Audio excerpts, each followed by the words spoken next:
Guys welcome to movie freaks guys ఇప్పుడే cinema చూడడం జరిగింది. అమేజింగ్ గాయ్స్, మైండ్ పోతుంది.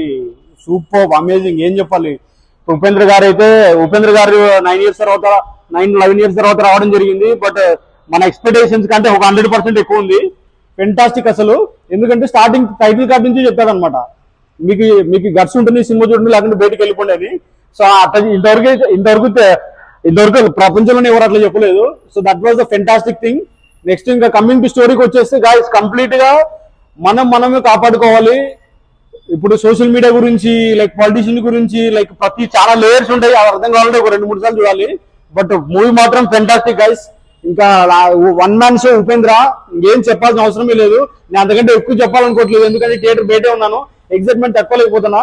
So must watch for every human being on the world. Compulsory అందరు చూడాల్సిన movie. ఇంకోటి ఏంటంటే, తెలుగులో షోస్ లేవు ఎక్కువ ఇక్కడ, నేను కండలను చూశాను.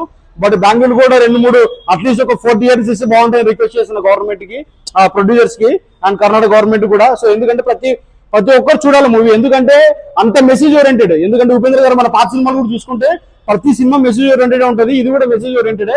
సో మెసేజ్ ఓరియంటెడ్ విత్ మనం కొట్టినట్టే ఉంటది అనమాట. ఇప్పుడు ప్రపంచంలో ఏం జరుగుతుందో దానికంటే ఎక్కువ చూపిస్తాడు. సో మనం ప్రతి ఒక్కరు కాపాడుకోవాలనేది. ಬಂದು ಥಿಯೇಟರ್ ಅಲ್ಲಿ ನೋಡ್ಲೇಬೇಕು ಉಪೇಂದ್ರನ, ಆಗ್ಲೇ ಅರ್ಥ ಆಗೋದು. ಥ್ಯಾಂಕ್ ಯು ಸೂಪರ್ ಚೆನ್ನಾಗಿದೆ. ಏನು ಇಷ್ಟ ಆಗಿದೆ? ಅದೇ ಮುಂದಿನ ಪೀಳಿಗೆಗೆ ಯಾವ ತರ ಇದೆ ಅಂತ ತೋರ್ಸವ್ರೆ. ಬಂದ್ ನೋಡಿ ನೀವು ಎಕ್ಸ್ಪೀರಿಯನ್ಸ್ ಮಾಡಿ ಮೂವಿ ಏನು ಅಂತ ಅಂದ್ಬಿಟ್ಟು, ನಾವಿಲ್ಲಿ ಹೇಳೋದಕ್ಕಿಂತ ಬಂದ್ ನೋಡೋದ್ರಲ್ಲೇ ತುಂಬಾ ಅರ್ಥ ಇರುತ್ತೆ. ಅರ್ಥ ಮಾಡ್ಕೊಂಡವ್ರಿಗೆ ಅಷ್ಟೇ ಹೇಳೋದಕ್ಕೆ ಇಷ್ಟಪಡ್ತೀನಿ. Upendra production movie first time ನೋಡ್ತಾ ಇರೋದು. ತಲೆಬುಡ ಇಂಟರ್ಮಿಷನ್ ವರ್ಗೂ ಅರ್ಥ ಆಗ್ಲಿಲ್ಲ, ಅದಾದ್ಮೇಲೆ ಅರ್ಥ ಆಯ್ತು. ರೀಲ್ಸ್ ಮೀಡಿಯಾ ಎಲ್ಲ ಬೇಡದಿಲ್ದಿರೋದು, ಬೇಕಾಗಿರೋ ಕೆಲಸ ಮೇಲೆ ಗಮನ ಬಿಟ್ಟು ಬೇಡದಿಲ್ದಿರೋದು ನೋಡ್ತಾ ಇದೀರ ಅಂತ. ಅರ್ಥ ಆಗಿಲ್ಲ ಅಂತ ಮತ್ತೆ ಪಿಕ್ಚರ್ ಹೋಗಿ ನೋಡ್ತಾರೆ, ಅದೇ ಬೇಡದಿಲ್ದಿರೋದು, ಅದೇ ಈ ಪಿಕ್ಚರ್ ಥೀಮ್ ಅಂತ ಅರ್ಥ ಆಗಿದೆ. ಚೆನ್ನಾಗಿದೆ ಸರ್. ಇನ್ನು ಏನನ್ಸಿದೆ ಮೂವಿ ನೋಡಿ? ಅದೇ ಉಪೇಂದ್ರ ಯಾವಾಗ್ಲೂ ಹುಳ ಬಿಟ್ಟು ರೂಢಿ ಅಲ್ವಾ, ಹಂಗಾಗಿ ಜನ ತಗೋತಾರೆ. ಹೇಗಿದೆ ಸರ್ ಮೂವಿ? ಸೂಪರ್. ನೋಡ್ಬೋದು ಸರ್, ಚೆನ್ನಾಗಿದೆ ಮೂವಿ. ಅವ್ರು ಹೇಳಿದ ಕಾನ್ಸೆಪ್ಟ್ ಚೆನ್ನಾಗಿದೆ. ರಿಯಲ್ ಆಗಿ ಏನ್ ನಡೀತಾ ಇದೆ ನಿಜ ಜೀವನದಲ್ಲಿ ಅದನ್ನೇ ತೋರಿಸಿದ್ದಾರೆ. ಜನ ಅರ್ಥ ಏನ್ ಎಕ್ಸ್ಪೆಕ್ಟ್ ಮಾಡಿದ್ರೆ ಅದೇ ಇದೆಯಾ? ಎಕ್ಸ್ಪೆಕ್ಟ್ ಅಷ್ಟೇ ಅದೇ ಇದೆ, ಬಟ್ ಜನಕ್ಕೆ ಅದು ರೀಚ್ ಆಗ್ಬೇಕು, ಅರ್ಥ ಮಾಡ್ಕೋಬೇಕು. ಲೇಯರ್ಸ್ ಎಲ್ಲ ಅರ್ಧ ಆಗ್ಬೇಕು, ತುಂಬಾ ಲೇಯರ್ಸ್ ಇದೆ, ಅರ್ಧ ಆಗ್ಬೇಕು. ಅವ್ರ ಹೊರಗಡೆ ಬರ್ಬೇಕು, ಅವರೇ ಅರ್ಥ ಮಾಡ್ಕೋಬೇಕು, ಜನನೇ ಅರ್ಥ ಮಾಡ್ಕೋಬೇಕು ಅಷ್ಟೇ. ಇವಾಗ ಫ್ಯಾಕ್ಟ್ ತೋರಿಸ್ತಾ ಇದಾರೆ ಅವರು, ಏನ್ ನಡೀತಾ ಇದೆ ನಿಜ ಜೀವನದಲ್ಲಿ ಅದೇ ತೋರಿಸ್ತಾ ಇದಾರೆ ಅಷ್ಟೇ. ಅದನ್ನ ಅರ್ಥ ಮಾಡ್ಕೊಂಡು ಹೊರಗಡೆ ಬರ್ಬೇಕು. ಅದ್ರ ಫೋಕಸ್ ಅಂತ ಹೇಳ್ತಾರೆ, ಆ ಫೋಕಸ್ ಅರ್ಥ ಮಾಡ್ಕೋಬೇಕು. Thank you sir. ಮೂವಿ ಏನು ನಿಮಗೆ ಕೊಡಕ್ಕಾಗಲ್ಲ, ಜನ ನಮ್ ದಾರಿನ ನಾವೇ ಹುಡುಕಬೇಕು ಅಂತ ಕ್ಲೀನ್ ತೋರ್ಸವ್ರೆ. ಯಾರು ಕರ್ಕೊಂಡು ಹೋಗಲ್ಲ.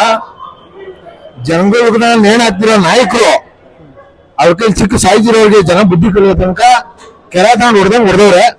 ಕೆರೆ ತಗೊಂಡು ಹೊಡ್ಸ್ಕೊಳ್ಳೋರು ಬಂದು ಫಿಲಮ್ ನೋಡಿ ಹೊಡ್ಸ್ಕೊತಾ ಇರೋರು, ಅವೆಲ್ಲ ಹೊಡ್ಸ್ಕೊತಿರೋರೆ.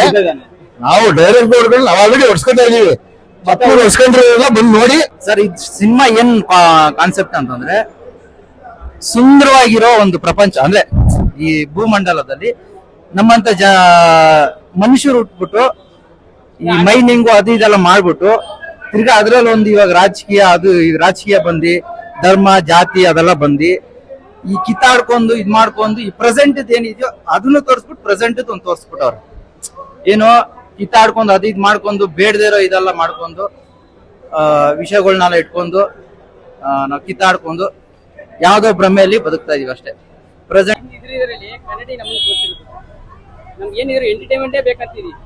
ನಾವ್ ಹೀರೋ ಹೋಗ್ತಲ್ಲ, ಅವ್ರನ್ನೇ ಹೀರೋ ಮಾಡಕ್ ಹೋಗ್ತೀವಿ. ಕರೆಕ್ಟ್ ಆಗಿ ತೋರಿಸಿದ್ವಿ. ಏನ್ ಬೇಕಿದ್ರೆ ಬರೀ ಅದೇ ಬೇಕು, ಬರೀ ನಮ್ಗೆ ಬಿರಿಯಾನಿ ಬೇಕಂತ ಇದೆ. ಅನ್ನ ಕೊಟ್ರೆ ಚೆನ್ನಾಗಿಲ್ಲ, ಬಿರಿಯಾನಿ ಬೇಡ ನಮ್ಗೆ. ಕಲರ್